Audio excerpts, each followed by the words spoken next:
চালের বাজার নিয়ন্ত্রণে ঘোষণাতে আটকে আছে সরকারি নির্দেশনা। নির্ধারিত দামে ভ্রুক্ষেপ নেই মিলারদের। সরকারকে দ্রুত চাল আমদানির পরামর্শ পাইকারদের। ফিরতি টিকিটের জন্য আজও সৌদি প্রবাসীদের ভিড়। কর্মস্থলে ফেরা নিয়ে বেড়েই চলেছে অনিশ্চয়তা।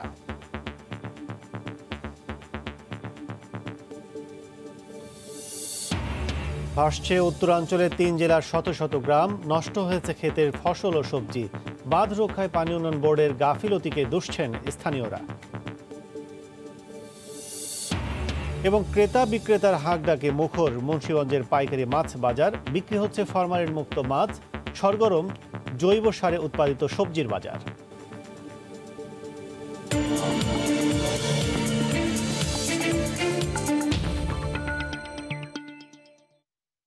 আমন্ত্রণ জানাচ্ছি দেশ ও দেশের বাইরের অর্থ বাণিজ্যের নানা খবর নিয়ে আমাদের নিয়মিত আয়োজন এ সময়ের বাণিজ্যে। আপনাদের সঙ্গে আছে আমি কাজল আব্দুল্লাহ। চালের বাজার নিয়ন্ত্রণে ঘোষণাতেই আটকে আছে সরকারি নির্দেশনা। নির্ধারিত দামে কোথাও চাল বিক্রি করছেন না মিল মালিকরা। পাইকাররা বলছেন, মিলারদের কাছে সরকারি দামের কথা বললেও ওই দামে সরকারের কাছ থেকে চাল কিনতে বলছেন তারা।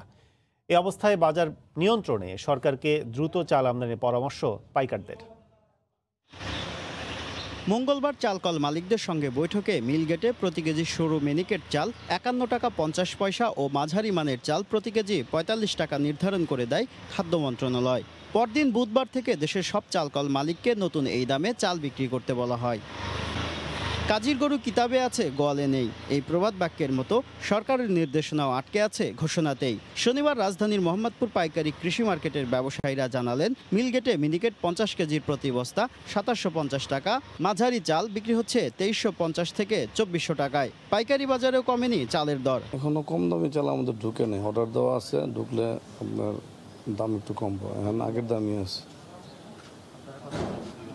মিনিকেট ৫৪, ৫৫, ২৮ বিক্রি করছে ৪৬, ৪৭, নাদিশাল ৫৫। মিলগেটে তারা দাম আরও বৃদ্ধি চাচ্ছে, কারণ ওরা বলতেছে ধানের দাম বেশি, আমরা কিভাবে দেবো, আমাদের তো কস্টিং বেশি পড়তেছে। ধানের সংকট আছে বিদায়ী মেলারও পারতেছে না চালের দামটা কমাইতে। খুচরা বাজারে মিনিকেট মানভেদে প্রতি কেজি বিক্রি হচ্ছে ৫৫ থেকে ৬০ টাকা, আর ২৮ বিক্রি হচ্ছে ৪৮ থেকে ৫০ টাকায়। রশিদ সাহেবের মিনিকেট তো আমি নিজে কিনে আনছি ৫৪ টাকা ৫৮, তো ৫৫-র উপরে পড়ে, তো ওই চালটা তো আর ৫৮ লাভ বিক্রি করা যায় না, কি তারপরও ৫৬ টাকা বিক্রি করতে যায়, তাও নিচ্ছে না।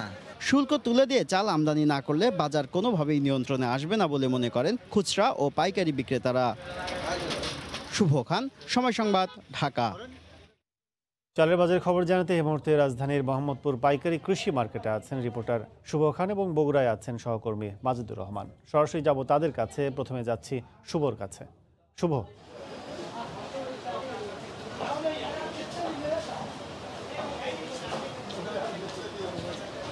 দর্শক, আপনারা প্রতিবেদনটি দেখছিলেন যে সরকারি ঘোষণা দেওয়ার ৪ দিন পরেও কিন্তু আসলে চালের বাজারে যে সরকার নির্ধারিত দাম সেটি কিন্তু কার্যকর হয়নি, এবং আমরা পাইকারি এবং খুচরা কোনো বাজারে কিন্তু সেটির প্রভাব দেখতে পাইনি। তো আমরা এখন রয়েছে মোহাম্মদপুর টাউন হল কৃষি মার্কেটে রয়েছে। তো এটি চালের খুচরা বাজার এবং রাজধানীর অন্যতম বড় একটি খুচরা চালের বাজার। তো এখানে এসে আমরা যেটি দেখতে পাচ্ছি যে মিনিকেট চাল প্রতি কেজি বিক্রি হচ্ছে ৫৬ থেকে ৬০ টাকা দরে। এছাড়া ২৮ চাল বিক্রি হচ্ছে ৪৬ থেকে ৫০ টাকা কেজি দরে, এবং মোটা যে গুটি স্বর্ণা যে চালগুলো রয়েছে সেগুলো বিক্রি হচ্ছে ৪২ টাকা থেকে ৪৬ টাকা কেজি দরে। অর্থাৎ আমরা দেখছি যে পাইকারি বাজারের চেয়ে খুচরা বাজারে ৪ থেকে ৫ টাকা দামের পার্থক্য রয়েছে, এবং খুচরা বাজার যারা বিক্রেতা রয়েছেন তারা কিন্তু বলছেন যে আসলে তাদের বিক্রি কিন্তু ৪ ভাগের ১ ভাগও নেই এবং বিক্রির খুবই বেহাল দশা। তারা বলছেন যে আসলে চালের বাজারে দামের যে স্থিতিশীলতা সেটি যদি না আসে তাহলে তাদের বিক্রিও বাড়বে না, এমনটি তারা কিন্তু আশঙ্কা করছেন। এবং আমরা পাইকারি যে বিক্রেতা যারা রয়েছেন তাদের মতো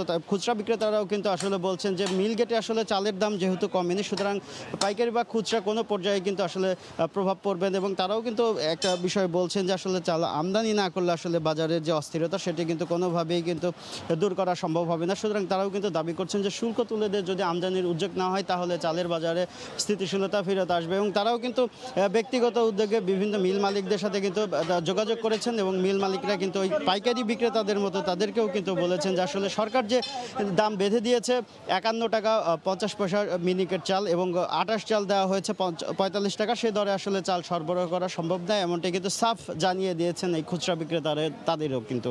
এবং তারা বলছেন যে যেহেতু গ্রাম অঞ্চলে ধানের দাম বেড়ে গিয়েছে এবং ধানের সংকট রয়েছে, সে কারণে সরকার নির্ধারিত দামে তারা চাল সরবরাহ করতে পারবে না। তবে আমরা কিন্তু বরাবরই বিভিন্ন পাইকারি যারা বিক্রেতা রয়েছে পাইকারি আড়তগুলোতে আমরা গিয়েছি, তারা কিন্তু বলেছেন যে প্রত্যেকটা মিলেই কিন্তু প্রায় 1.5 থেকে 2 মাসের ধানের মজুদ থাকে, এমনটি কিন্তু তারা যেহেতু দীর্ঘদিন ধরে আসলে মিল মালিকদের সাথে ব্যবসা করেন, সুতরাং তারা কিন্তু সে বিষয়টি জানেন। এবং তারা বলছেন যে এখন এই সংকট নিরসনে সরকারকে উদ্যোগ নিতে হবে। একে তো মিল মালিকদের সাথে বৈঠকে বসতে হবে আবারও, এবং তাদের সাথে কথা বলতে হবে আসলে সংকট চিহ্নিত করে চালের আমদানিটা যদি বাড়ানো যায় বা দ্রুত যদি উদ্যোগ না হয়, তাহলেই এই সমস্যার সমাধান সম্ভব বলে তারা মনে করছেন। তো এই ছিল আমার কাছে এখান থেকে সব শেষ। আমরা এখন চলে যাব বগুড়ায় সহকর্মী মাজেদের কাছে। মাজেদ, আপনারা জানেন যে কাজল, আপনি জানেন যে বগুড়াতে কয়েকদিন ধরে এখানে যে চালের বাজার, সেই চালের বাজার কিন্তু অস্থিতিশীল অবস্থায় রয়েছে। সেই অস্থিতিশীল অবস্থা কাটাতে কিন্তু ভ্রাম্যমাণ আদালত যে মজুতদার রয়েছে, সেই মজুতদারদের ভ্রাম্যমাণ আদালতে বিভিন্ন স্থানে তারা অভিযান শুরু করেছে। আজকে সকাল থেকে কিন্তু অভিযান চলছে। বগুড়ার রাজাবাজার, গোদারপাড়া সহ বিভিন্ন স্থানে এখানে অভিযান শুরু করেছে। আর এখানে আজকে যেটা চালের বাজার আমি বলতে চাই সেটা হলো মিনিকেট চাল আজকে বাজারে যেটা বিক্রি হচ্ছে সেটা হলো 52 টাকা। বাসমতি অর্থাৎ দেশি বাসমতি যে চালটি সেটা বিক্রি হচ্ছে 60 টাকা। এখানে মাঝারি জাতের যেটি 28 সেটি 28 বিক্রি হচ্ছে 48 থেকে 45 টাকা, এবং মোটা জাতের যে চালটা রয়েছে সেই চালটি বিক্রি হচ্ছে 44 টাকা দরে। অর্থাৎ এখানে সরকার নির্ধারিত যে চালটি রয়েছে, চালের দাম যেটা নির্ধারিত করে দিয়েছে 51 টাকা 50 পয়সা, সেখানে কিন্তু এখানে 52 টাকা 53 টাকা বিক্রি হচ্ছে।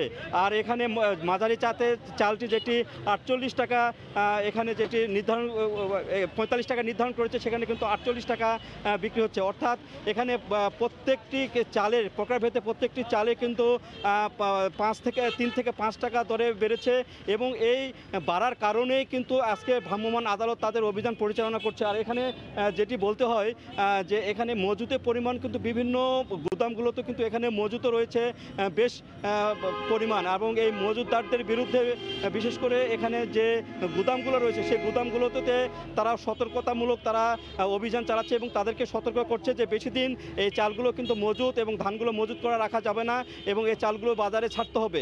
এই কারণে কিন্তু আজকে ভ্রাম্যমাণ আদালতগুলো পরিচালনা হচ্ছে। আর এই ভ্রাম্যমাণ আদালত যেখানে অনিয়ম বেশি পরিলক্ষিত হবে, অর্থাৎ মজুদের পরিমাণ যেখানে বেশি রয়েছে, সেখানে তারা ফাইন এবং জরিমানা করতে কিন্তু তারা দ্বিধাবোধ করবে না বলে জানিয়েছেন এই ম্যাজিস্ট্রেট এবং খাদ্য বিভাগ। আর খাদ্য বিভাগ আরও একটি বিষয় যেটা জানিয়েছে সেটা হলো আজ থেকে ওএমএসের চাল বিক্রি শুরু হচ্ছে, যাতে করে চালের দামটা যেন সহনীয় পর্যায়ে পড়ে।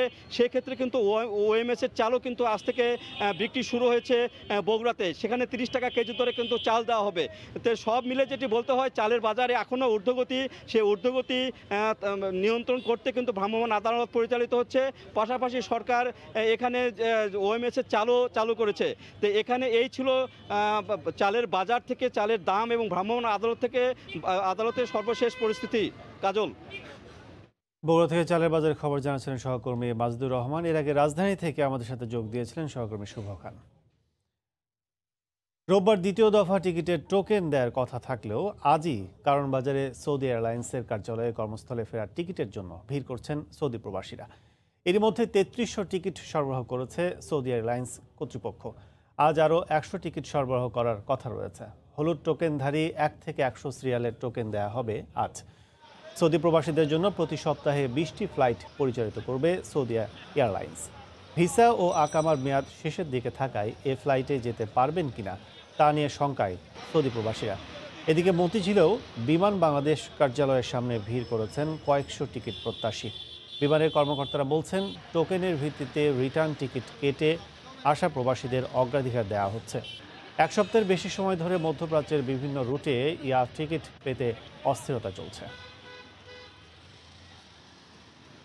ওরা আমাকে 1 মাসের ভিসা এক্সটেনশন করে দিচ্ছে, কিন্তু আমাকে বলছে তোমাকে আমি অলরেডি 1 মান্থ ভিসা এক্সটেনশন করলাম, so you have to come back to within 2 weeks আর 1 উইকসের ভিতরে। যারা টোকেন দিয়েছি 3 তারিখের জন্য, আমরা পর্যায়ক্রমে তাদের ঢুকাইতেছি, 50 জন ঢুকাইছি, এরপরে আবার 30 জন ঢুকাবো এবং এরপরে আবার বাকিগুলো ঢুকাবো।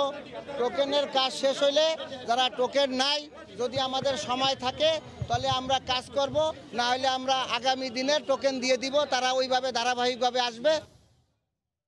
টানা কয়েকদিনে ভোগান্তি পেরিয়ে কাঙ্ক্ষিত টিকিটের টোকেন পেতে আজও কারণ বাজারে সৌদিয়া এয়ারলাইন্সের সামনে ভিড় করছেন সৌদি প্রবাসীরা। মতিঝিলে বিমান বাংলাদেশ কার্যালয়ের সামনে সকাল থেকে ভিড় করেছেন কয়েকশো টিকিট প্রত্যাশী। সৌদি প্রবাসীদের খবর জানাতে এই মুহূর্তে কারণ বাজারে আছেন রিপোর্টার সাদাত রহমতুল্লাহ। মতিঝিল বিমান বাংলাদেশ কার্যালয়ের সামনে আছেন রিপোর্টার হরিপদ সাহা। বিস্তারিত জানতে সরাসরি চলে যাচ্ছে তাদের কাছে। শুরুতেই যাব সাদাত রহমতুল্লাহর কাছে। সাদাত, কাজল, আপনি জানেন যে আগামীকাল যে পূর্ব নির্ধারিত যে সৌদি এয়ারলাইন্সের যে টিকিট, অর্থাৎ টিকিটের জন্য যে টোকেন সেটি সরবরাহ করা হবে, কিন্তু আজকে আমরা দেখতে পাচ্ছি যে এই আগামীকালকে টোকেন সংগ্রহ করার জন্য বিভিন্ন জেলা থেকে এরই মধ্যে কারওয়ান বাজারে এসে পৌঁছেছেন কয়েক হাজার প্রবাসী।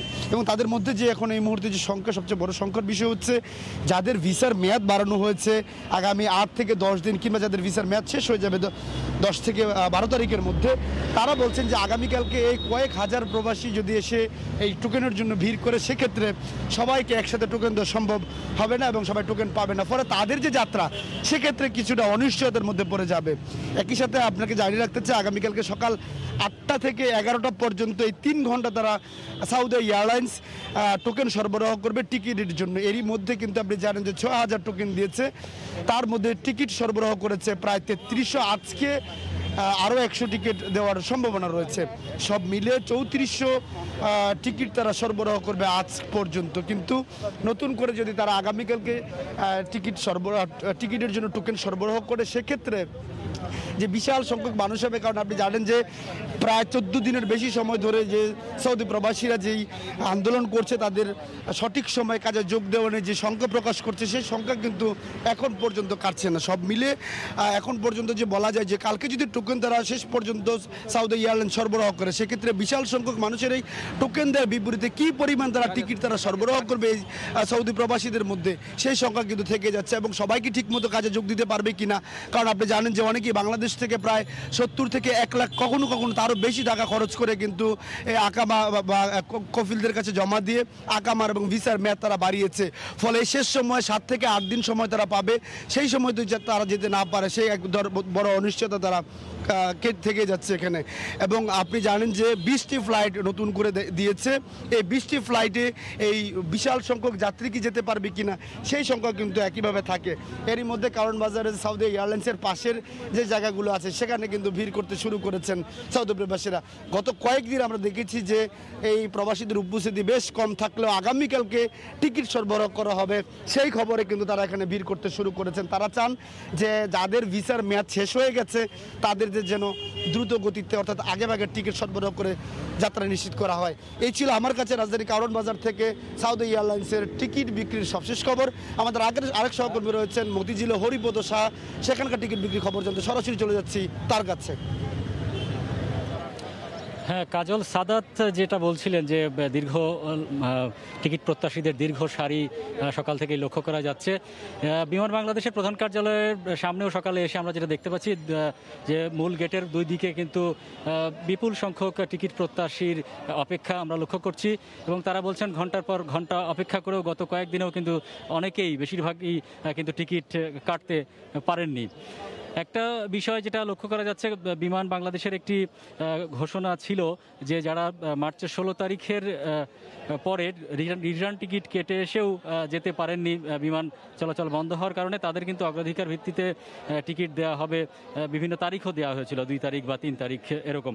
কিন্তু তারা যে অভিযোগটা করছেন যে তাদেরকে কিন্তু সেই সময় টোকেন নেওয়া বা এই ধরনের কোনো রকম বাধ্যবাধকতার কথা জানানো হয়নি। তারা এসে এখন দেখছেন যে টোকেন তাদেরকে সংগ্রহ করতে হবে, তারপরে আরেক দিন হয়তো তারা নতুন ডেট পাবেন যে কবে এসে টিকিট কাটতে পারবেন। সেই বিষয়গুলোতে তারা নতুন করে ঝামেলায় পড়ছেন, এই ধরনের কথাও কিন্তু টিকিট প্রত্যাশীরা বলেছেন। এবং যদি বলি বিমান বাংলাদেশের এক কর্মকর্তা সকালের দিকে সাংবাদিকদের যেটা জানালেন, যেটা হচ্ছে যে আজকে প্রথম দিকে ধাপে 50টি টোকেনের বিপরীতে টিকিট দেওয়া হবে, পরবর্তীতে 30টি এবং বেশ কিছু টিকিট হয়তো পরে আরও দেওয়া হবে থাকা সাপেক্ষে। নতুন যারা ভিসা পেয়েছেন তাদের টিকিট প্রাপ্তি বলা যায় একরকম অনিশ্চিতি। যারা রিটার্ন টিকিট নিয়ে এসেছেন তাদেরই মোটামুটি টিকিট পাওয়ার দিকে এগিয়ে থাকছেন এবং যেটা হচ্ছে যে যারা ওয়ান ওয়ে টিকিট কেটে এসেছেন তারা কিন্তু টিকিট কাটতে বলা যায় যে একরকম হিমশিম খাচ্ছেন।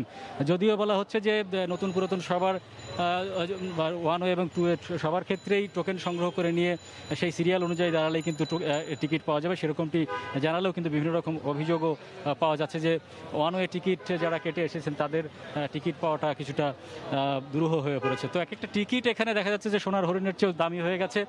বিভিন্ন চেষ্টা চলছে টিকিট প্রাপ্তির।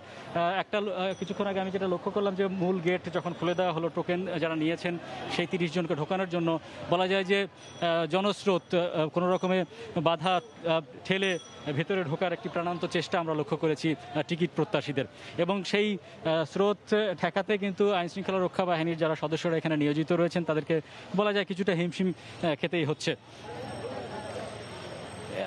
তো একটা কথা যেটা জানিয়েছেন যারা নারী রয়েছেন সেই নারীদের বিভিন্ন রুটে টিকিট টোকেন ছাড়াই সরাসরি কাটতে পারবেন, সেরকমটি নিশ্চয়তা, সেরকম একটি আশ্বাস কিন্তু বিমান বাংলাদেশ কর্তৃপক্ষের কাছ থেকে পাওয়া গেছে।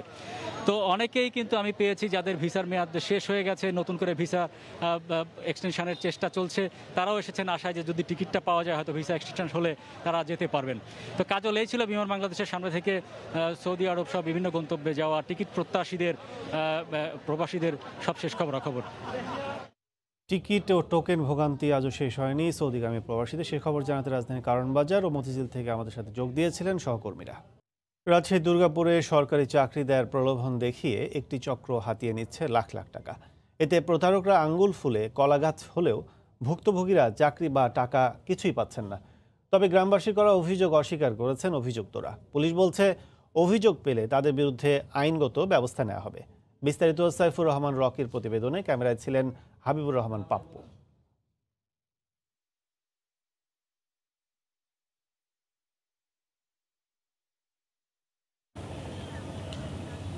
রাজশাহীর দুর্গাপুর উপজেলার কিসমতমারিয়া গ্রামের ফজেল আলী স্বপ্ন ছিল অনার্স পড়ুয়া ছেলে সবুজ সরকারি চাকরি করে পরিবারের অভাব অনটন দূর করবে। তার সরলতার সুযোগ নিয়ে ওই এলাকার মহসিন ও তার ভাই মকসেদ 7 লাখ টাকার বিনিময়ে সবুজকে সরকারি চাকরি পাইয়ে দেওয়ার প্রলোভন দেখায়। 7 মাস আগে বসত ভিটা ছাড়া বাকি জমি জমা বিক্রি করে ছেলের চাকরির জন্য 3.5 লাখ টাকা দেন ওই প্রতারক চক্রের হাতে। তাদের প্রতারণার জালে পড়ে এখন সর্বশান্ত ফজেল। টাকা না চাইলে বলে যে টাকা কি আমার কাছে আছে, টাকা সারেক দিছি।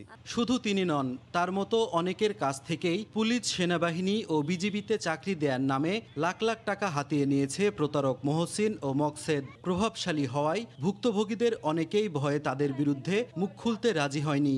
মায়ের বাড়ির জমি যাতে যেটুকু ছিল পানুনি, আমি সেটুকু সবই বিক্রি করে আমি এই টাকা দিচ্ছি। অনেক পরিবারের কাছ থেকে ভয় নিয়েছে, নিয়ে টাকা রাখছে, কিন্তু কাউকে চাকরি দিতে পারছে না। এসব অভিযোগের সত্যতা জানতে সময় সংবাদের রিপোর্টার সরেজমিনে যান মহসিন ও মকসেদের বাড়িতে। ক্যামেরা দেখে অভিযুক্ত মকসেদ সটকে পড়লেও মহসিন তার বিরুদ্ধে আনা অভিযোগ অস্বীকার করেন। আমার গ্রামের লোকজন যদি বলে থাকে তাহলে সেটা মিথ্যা বলেছে, কারণ বলতেই পারে আওয়ামী লীগ করি আমি, ওরা বিএনপি করে, এটা বলতেই পারে স্বাভাবিক। এদিকে অভিযোগ পেলে ওই প্রতারক চক্রের বিরুদ্ধে আইনগত ব্যবস্থা গ্রহণের আশ্বাস দেয় পুলিশ।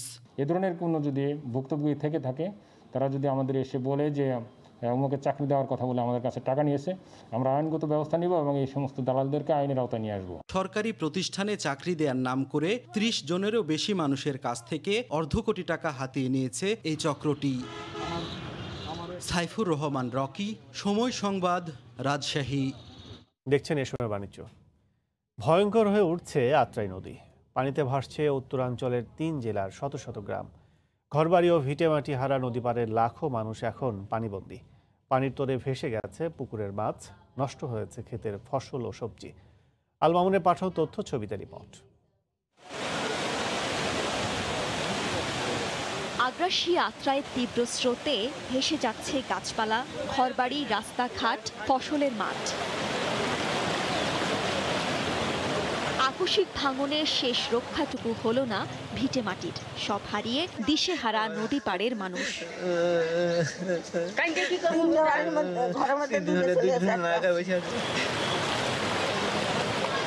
আত্রাই নদীর ভাঙা বাঁধ দিয়ে তীব্র বেগে পানি ঢুকছে সিংড়া উপজেলার লোকালয়ে। শুক্রবার নতুন করে ডাহিয়া ও ইটালি সহ 3টি ইউনিয়নের 50টি গ্রাম প্লাবিত। ভাঙন ঝুঁকিতে আরো শতাধিক ঘরবাড়ি।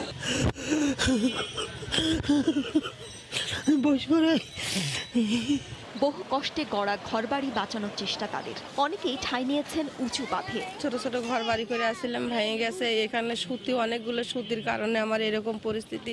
বাড়িঘর সব বিলেন ভেঙে চলে গেছে।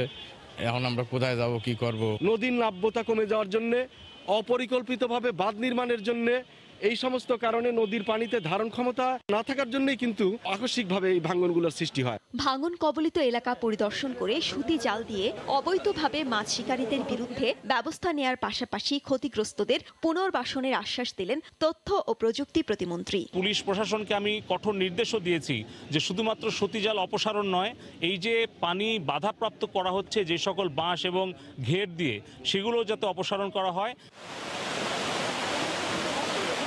আত্রাই নদীর পানির চাপে বৃহস্পতিবার সিংড়া কলম সড়কের 2টি স্থানে 400 ফুট ভেঙে যায়। তৃতীয় দফায় বন্যায় জেলার 7,000-এর বেশি বাড়ি ও প্রায় 3,000 হেক্টর জমির ধান নষ্ট হয়েছে। সময় সংবাদ দেখছেন এই সময় বাণিজ্য। পর্যটন শহর কক্সবাজারের সড়কগুলোর বেহাল দশা, বিশেষ করে সৈকত এলাকার সড়কগুলো ক্ষত বিক্ষত। সামান্য বৃষ্টি হলেই যেন পরিণত হয় পুকুরে। এতে দুর্ভোগ পোহাচ্ছেন দূর দূরান্ত থেকে বেড়াতে আসা পর্যটকরা। আর রাস্তার বেহাল দশার খেসারত দিতে হচ্ছে সংশ্লিষ্ট ব্যবসায়ীদের। আরও জানাচ্ছেন সুজাউদ্দিন রুবেল। কক্সবাজার সমুদ্র সৈকত এলাকার সবচেয়ে গুরুত্বপূর্ণ সিগাল সড়ক। এই সড়ক দিয়ে প্রতিদিন যাতায়াত করে শত শত গাড়ি ও হাজার হাজার পর্যটক। কিন্তু দীর্ঘ সময় সড়কটি সংস্কার না হওয়ায় এখন ক্ষত বিক্ষত, আর বৃষ্টি হলে পরিণত হয় পুকুরে। শুধু এই সড়ক নয়, সৈকতের লাবণী, সুগন্ধা ও কক্সরোডে সড়কে একই অবস্থা। রাস্তার বেহাল দশার কারণে প্রতিনিয়ত দুর্ভোগ পোহাচ্ছেন বলে দাবি আগত পর্যটকদের। রাস্তাঘাটের অবস্থা খুবই জঘন্য। পড়ে যাচ্ছিলাম, মনে হচ্ছিল যে পানিতে পড়ে হাইটা যেতে হবে, এরকম অবস্থা। একটা গর্তের মধ্যে পড়ে যে খুব ব্যথা পাইছি আমি এবং আমার শ্বশুর। আমরা একদম হতাশ। পর্যটন এলাকা থাকবে খুব সুন্দর। সড়কের বেহাল দশায় গাড়ি নষ্ট হবার পাশাপাশি আর্থিক ক্ষতি হচ্ছে বলে অভিযোগ চালকদের। আসলে এই যে পর্যটন নগরীর নামে আছে, এটা একদম একটা কি গ্রামের চেয়ে খারাপ। আমরা একটা ভাড়া মারি 1200 টাকা দিয়ে 1500 টাকা দিয়ে, গাড়ি মেরামত করতে চলে যায় এগুলো। আর পর্যটন ব্যবসায়ীরা বলছেন রাস্তার নাজুক অবস্থার কারণে ক্ষতির মুখে পড়ছেন তারা। বিগত 6 মাস ধরে তো আমরা করোনার কারণে এমনি ক্ষতিগ্রস্ত, তার মধ্যে যদি এই অবস্থা থাকলে পর্যটক নির্ভর যারা ব্যবসায়ী আছে তাদের দুর্ভোগ কখনোই আপনার লাঘব হবে না। রোড ঘাটের এত অবস্থা খারাপ যে লোকাল মানুষের চলাচলের হাঁটার মতো পরিস্থিতি নাই। এখন গ্যাস তো আসতেই পারতেছে না। প্রতি বছর পর্যটন মৌসুমে কক্সবাজার ভ্রমণে আসেন 15 লাখের বেশি মানুষ। সুজাউদ্দিন রুবেল, সময় সংবাদ, কক্সবাজার। মুন্সিগঞ্জ মাছ বাজারে সকাল থেকে ক্রেতা বিক্রেতাদের হাঁক ডাকে কেনাবেচার ধুম। শতাব্দী প্রাচীন এই বাজারে স্থানীয় নদ নদী খালবিলের মাছ বিক্রি হয়। মাছগুলো সবই ফরমালিন মুক্ত, তাই ক্রেতাদের এই বাজারে মাছ কেনার আগ্রহ বেশি। বিস্তারিত নাসিরউদ্দিন উজ্জ্বলের রিপোর্টে। ঘুরেই সরগরম মাছ বাজার, হাঁক ডাকে চলে মাছের বেচা কেনা। বাজারের একদিকে পাইকারিভাবে কিনে আরেকদিকে সেই মাছ নিয়েই খুচরা বিক্রি। মুন্সিগঞ্জের জুবলি খালের তীরে 100 বছরের পুরনো এটি। এখন সেই খাল সড়কে রূপান্তর হলেও বাজারটি আছে আগের মতোই। বরাবরই মুন্সিগঞ্জ বাজারে আমরা সবসময় তাজা মাছ পাইয়ে থাকি। এলাকার সাথে মাছের মূল্য মোটামুটি এখানে কেনার মতো। যারা নতুন তাজা মাছ ধরে নিয়ে আসে আমরা এগুলো বিক্রি করি, পাইকারি এগুলো না তাজা মাছ পাওয়া যায়। স্থানীয় নদ নদী ও খাল বিলের মাছ জেলেরা সরাসরি নিয়ে আসেন এই বাজারে, তাই ফরমালিন ব্যবহারের সুযোগ নেই। বাংলা বাজার, কালীচর, চিতইল্যা, সৈয়দপুর, চাপটা, তারপর হলো এই আমাদের দলেশ্বরী নদী, মেঘনা, পদ্মার মাছ, এখানে তাজা ফরমালিন ছাড়া মুক্ত মাছ আসে।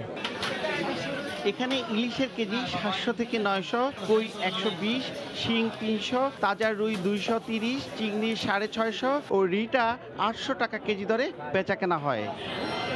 নাসিরউদ্দিন উজ্জ্বল, সময় সংবাদ, মুন্সিগঞ্জ। ভোরের আলো ফোটার আগেই জমজমাট বেচাকেনা মুন্সিগঞ্জের জমিদার পাড়া সংলগ্ন প্রধান সড়কে সবজির বাজারে। স্থানীয় চাষিদের বাড়ির আঙ্গিনায় উৎপাদিত তাজা সবজির মেলা বসে এখানে। বিস্তারিত নাসিরউদ্দিন উজ্জ্বলের আরেকটি রিপোর্টে। সবজির এই মেলায় হরেক রকমের স্থানীয় সবজি, ক্রেতা বিক্রেতার ভিড়। 2 ঘন্টার এই বাজারের সময় প্রধান সড়কটি বন্ধ থাকে। জৈব সারে উৎপাদিত সুস্বাদু সবজি পাওয়া যায় বলে ভোরের এই হাটের কদর বেশি। কৃত্রিম সার ছাড়া এগুলি ফসলগুলি হয় এবং প্রতিদিন সকাল ভোর আজানের পরপরেই বিভিন্ন এলাকা থেকে পাইকাররা এখানে কিনতে আসে। আমাদের এলাকার লোকজন খাইয়া খুব শান্তি পায় এবং খুব মানসম্পন্ন তরকারি। যত তরকারি সব ফ্রেশ তরকারি, এখানে কোনো ভেজাল তরকারি নাই। টাটকা সবজি গৃহস্থের থেকে আমরা রাখি, যদি আপনার এখানে 40 টাকা বেশি, দোকানদারে নিয়ে এটা 50 টাকা বিক্রি করব। আমরা নিজেরা চাষ করি, আমরা মনে করেন জীবন সার দেই, এটা আমরা নিজেরা উড়াই না বেশি, এটা কোনো ভেজাল নাই। ভোরের আলো ফোটার আগেই জমজমাট বেচা কেনা। কৃষকের কাছ থেকে পাইকাররাও সুলভ মূল্যে এখান থেকে সবজি কিনে খুচরা বাজারে বিক্রি করেন। চাষিরা নিজের জমির ফসল ফলায় নিজেরাই বেচতে আনে, সাধারণ পাবলিক খরিদ করে এবং দোকানদারও খরিদ করে বিক্রয় করে। এখানে ফরমালিন ছাড়া জৈব সারে, গোবর সার এবং জৈব সারে এই সমস্ত ফসল ফলায়। এখানে প্রতি কেজি কাকরোল 30 টাকা, মূলা 26, বটবটি 60, ধুন্দল 40, লাল শাক 25, পেঁপে 25, করলা 70 টাকা, মিষ্টি কুমড়া 30, লাউ 20, পুঁই শাক 25, লাউ শাক 22 ও বেগুন 70 টাকা দরে বিক্রি হয়। এই বাজারে স্থানীয় সহস্রাধিক কৃষক তাদের নিজস্ব বাগানের সবজি নিয়ে পসরা বসায়। নাসিরউদ্দিন উজ্জ্বল, সময় সংবাদ, মুন্সিগঞ্জ। দেখছেন এ সময় বাণিজ্য। আরব আমিরাতের গ্রিন সিটি আল আইনের শিল্পাঞ্চলে প্রবাসী বাংলাদেশিরা নির্মাণ সামগ্রী ব্যবসায় বিপ্লব ঘটিয়েছেন। এই শিল্পাঞ্চলে প্রবাসী বাংলাদেশিদের আধিপত্য চোখে পড়ার মতো। বিস্তারিত শিবলি আল সাদিকের রিপোর্টে। আমিরাতের অত্যন্ত সৌন্দর্য এবং সমৃদ্ধ নগরী আল আইন। বলতে গেলে আমিরাতের শাসক শ্রেণী এবং প্রভাবশালীদের আবাসস্থল এই আল আইনে। তাই শহরটি আমিরাতবাসীদের কাছে গুরুত্বপূর্ণ। এই গুরুত্বপূর্ণ শহরের অর্থনীতির উৎসস্থল সানাইয়া শিল্পাঞ্চলে নির্মাণ সামগ্রী ব্যবসায় বাংলাদেশিদের নিয়ন্ত্রণ চোখে পড়ার মতো। যারা এখানে ব্যবসা করতেছে, আমাদের এক কথা বলতে গেলে আর কি বাংলাদেশিরাই এখানে মানে প্রতিষ্ঠিত। এখানে এই 60% বিজনেসম্যান বাংলাদেশি এবং শুধু একটা বিল্ডিং মেটেরিয়াল বলে না, সব সেক্টরে আছে। এই অঞ্চলে নির্মাণ সামগ্রীর ব্যবসা ছাড়াও প্রবাসী বাংলাদেশিদের real estate, garage, auto electric, restaurant, steel workshop, printing press, aluminium factory সহ নানা রকম ব্যবসা রয়েছে। করোনার এই সময়ে ব্যবসায়ীরা কিছুটা ক্ষতিগ্রস্ত হলেও বর্তমানে এখানে ব্যবসার গতি স্বাভাবিক অবস্থায় রয়েছে বলে তারা জানিয়েছেন। অবস্থায় তো ক্ষতি অবশ্যই, সবার কিছু না কিছু ক্ষতি তো হয়েছে। আলহামদুলিল্লাহ মোটামুটি আমাদের তেমন কোনো সমস্যা দেখা যায় নাই বললে চলে। এই অঞ্চলে আগে ভারতীয় এবং পাকিস্তানিদের আধিপত্য থাকলেও ধীরে ধীরে এখানে বাংলাদেশিদের আধিপত্য বাড়ছে। বাংলাদেশিদের ভিসা জটিলতা সহ ছোটোখাটো আভ্যন্তরীণ কিছু প্রতিবন্ধকতা দূর হলে প্রায় 1.5 লক্ষ বাংলাদেশি রেমিটেন্স প্রবাহে ব্যাপক অবদান রাখতে পারবে বলে মনে করেন সংশ্লিষ্টরা। শিবলি আল সাদিক, সময় সংবাদ, সংযুক্ত আরব আমিরাত। এ পর্যায়ে শীর্ষ সংবাদ জানিয়ে দিচ্ছি আরেকবার। চালের বাজার নিয়ন্ত্রণে ঘোষণাতে আটকে আছে সরকারি নির্দেশনা। নির্ধারিত দামে ভ্রুক্ষেপ নেই মিলারদের। সরকারকে দ্রুত চাল আমদানির পরামর্শ পাইকারদের। ফিরতি টিকিটের জন্য আজও সৌদি প্রবাসীদের ভিড়। কর্মস্থলে ফেরা নিয়ে বেড়েই চলেছে অনিশ্চয়তা।